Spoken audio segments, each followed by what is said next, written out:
Selamat pagi dari markas PT IB Production Techno. Kali ini saya akan membuat konten tentang bicara brand. Jadi berangkat dari keresahan saya yang melihat di media sosial, sudah terlalu banyak penjual maklon DTF. Jadi maklon DTF ini sangat booming sekali sekarang, dan dikarenakan booming tersebut banyak orang-orang Indonesia mulai merambah ke bisnis printer DTF ya, dan banyak sekali yang sekarang mencari printer DTF ya, terutama ke kita, ke produsen printer DTF PT IB Production Techno. Dan tapi dampak negatif dari maklon DTF ini itu ada. Jadi berangkat dari keresahan saya, makanya saya akan membuat konten kali ini, dan kita akan bahas dampak negatif dari maklon DTF ini. Tapi sebelumnya, maklon DTF ini adalah kertas DTF yang sudah di print dan dijual ke pasar. Itu adalah maklon DTF ya. Jadi mereka di luaran sana tinggal tempel-tempel aja di kaos ya,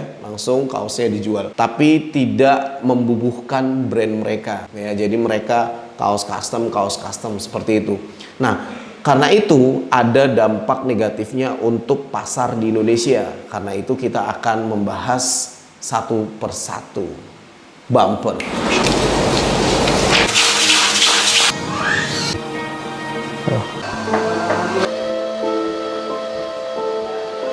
Printer TSR Zeta memiliki 3 perbedaan dengan Exa. Yang pertama, 1. Memiliki mixer ink di semua warna tintanya. 2. Print continue walau beda-beda desain. Kalian tidak perlu menggabung-gabungkan desain di Photoshop maupun Corel. 3. Vakum mati secara otomatis saat proses print selesai dan hidup saat proses print berlangsung. Itulah 3 perbedaan printer TSR Zeta dengan Exa.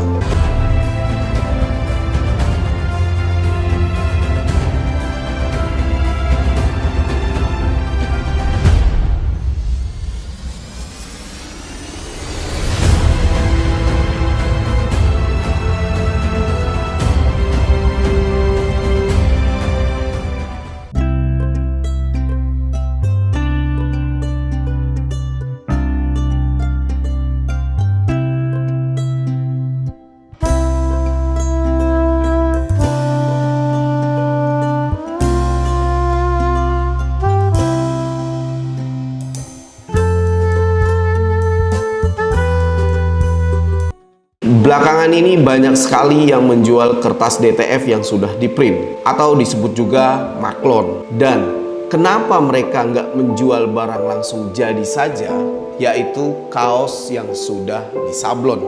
Lalu mereka membuat brand, dan akhirnya brand mereka terkenal.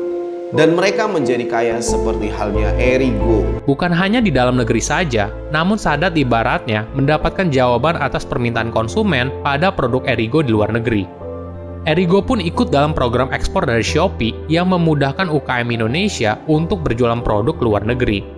Selama setahun, respon yang diterima Erigo cukup positif, dan Sadat pun mendapatkan pesanan yang cukup banyak. Karena sudah terbukti, belum ada penjual maklon yang terkenal. Oleh karena itu, kenapa kita tidak mengikuti langkah-langkah dari brand lokal kaos di Indonesia, yaitu Erigo. Untuk membangun komunitas di zaman ini sangatlah mudah. Kalian cukup kreatif dalam membuat suatu konten-konten. Mulailah membuat konten-konten di YouTube kalian. Ya, YouTube kalian. Tentunya dengan video edukasi tentang kaos. Ini yang dinamakan kreator ekonomi. Ya, kreator ekonomi. Di tahun 2020 pas pandemi kemarin, semua orang tuh ngomongin yang namanya creators ekonomi. Alhasil jadinya bikin gue pengen cobain, emang kreator ekonomi itu bisa apa sih? Dan gue sama seperti kalian pas gue coba baca apa itu creators ekonomi. Dan gue beneran skeptis, masa iya sih yang bukan siapa-siapa bisa menjadi sesuatu di dunia internet ini? Jika kalian sudah bisa konsisten membuat konten-konten video brand kalian, maka dengan sendirinya akan terbentuk komunitas di channel YouTube kalian. Dengan itu, kalian bisa menginfluencer follower kalian, sehingga brand kalian pun bisa dikenal. Dan mulailah share video-video kalian di media sosial lainnya, Instagram, Facebook, TikTok. Lihatlah perusahaan atau bisnis yang berasal dari luar negeri. Mereka dapat berdiri di Indonesia. Bahkan tidak hanya 1, 2, atau 3, tetapi sangatlah banyak. Karena mereka menerapkan teknik jual brand. Sebuah brand yang kuat dapat dengan mudah dikenal oleh konsumennya. Sehingga banyaknya pesaing tidak akan berpengaruh jika brand Anda sudah kuat. Banyak terjadi kualitas-kualitas yang tidak bagus ya, karena memang brand ini kan berfungsi untuk menaikkan kualitas ya. Kenapa kita buat brand? Karena kita akan menunjukkan kualitas dari produk kita sendiri ya. Makanya kita membuat brand dan kita akan merasa harus menjaga kualitas brand kita itu. Tapi kalau dengan adanya fenomena maklon ini, jadi orang tinggal minta tolong print maklon, habis itu dia menggunakan kaos polos yang asal-asalan, tipis, kualitas nggak bagus, terus bukan katun, melainkan kardet, dan ada sintetisnya. Jadi dia bilang katun tapi masih banyak kadar sintetisnya di dalam katun tersebut dan kaosnya tidak nyaman dipakai. Itu akan menghancurkan kualitas kaos DTF itu sendiri ya. Sekali lagi, kenapa kita menggunakan atau mengangkat brand itu berfungsi agar menjaga kualitas kaos sablon kita ya. Dan juga kalau nanti banyak banget pelaku DTF maklon ini, itu akan menghancurkan pasar sablon ya. Jadi nanti Indonesia terkenal dengan sablon kaos yang asal-asalan ya. Karena memang seperti itu, dan juga resikonya bagi kalian yang tidak punya mesin ya. Dan resikonya bagi kalian yang tidak punya mesin, kalian kan mengirim desain kalian ke pelaku print maklon DTF itu. Nah, desain kalian itu tidak terjaga, bisa dipakai sama pelaku DTF maklon ya. Jadi kalau kalian memiliki mesin DTF sendiri itu lebih enak, lebih terjaga desain-desain kalian. Karena memang desain ini nggak gampang bikinnya ya.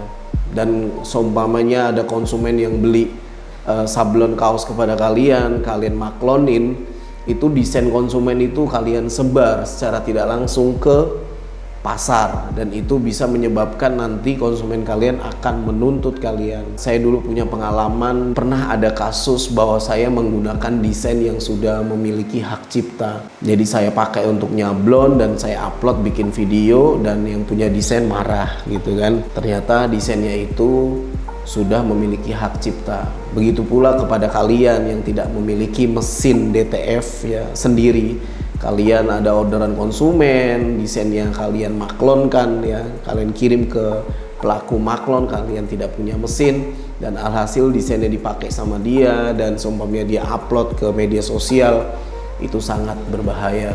Jadi bagi kalian ya, kalau kalian melihat fenomena maklon ini, dan memang bisnis di dunia kreatif ini sekarang lagi hits banget, banyak banget yang beli mesin DTF ya, kalian harus lebih bijak melakukan langkah. Walaupun kalian saya mendingan gak usah beli mesin, maklon aja, itu resikonya tinggi.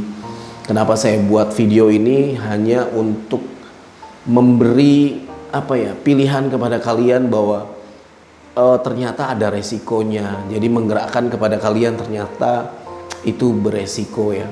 Walaupun di pelaku DTF maklon itu mereka yang penting cuan kan, tidak memikirkan resiko, karena mereka sudah beli mesin. Seumpamanya mesin mereka masih kredit di bank, mereka pinjam uang untuk bayar cicilan kredit mesin mereka di bank, itu mereka lebih jor-joran dengan perang harga yang mereka lakukan, dan itu tidak baik di pasar ya. Jadi kita harus menunjukkan kualitas ya. Kita harus mengangkat suatu brand, dan brand itu sekarang sudah mulai hilang, nggak seperti dulu ya. Kalau kita beli kaos beli merek kaosnya apa, Quicksilver, merek kaosnya apa gitu, Volcom. Kalau di zaman saya, anak tahun 90-an dulu seperti itu. Kalau punya kaos Volcom atau yang ori, Quicksilver, itu udah suatu kebanggaan. Dan sekarang tidak ada brand kecuali yang brand Erigo, yang itu pun ya cuma bersaing sendiri. Karena kalau kita di lokal ini memiliki brand kaos dan tidak ada pesaing, itu juga tidak bagus, karena tidak ada aura untuk memiliki kaos itu, karena dia tidak ada pesaing dan tidak ada sistem perang kualitas. Jadi seperti itu, karena mereka bermain sendiri dan itu tidak bagus. Karena di tahun 90-an dulu brand-brand kaos itu ada Volcom, ada Quicksilver, ada apalagi Ripcool, ada Billabong. Jadi mereka saling bersaing dan brand-brand lokal juga ada di waktu itu. Dan bagi kita konsumen, kita gua harus beli yang ini karena ini lebih mahal.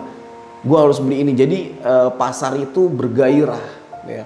Dan sekarang tidak ada gairahnya karena ya ini terjadi fenomena maklon, terjadi brand kaos tunggal, ya. Itu tidak baik untuk pasar. Jadi saya bikin video konten ini hanya untuk menyadarkan bahwa kita harus bergairah di bisnis usaha ini, di dunia kreatif ini, ya. Oke, terima kasih. Itu saja yang saya sampaikan kali ini. Saya Ilham, owner dari PT IB Production Techno dan tim. See you next time.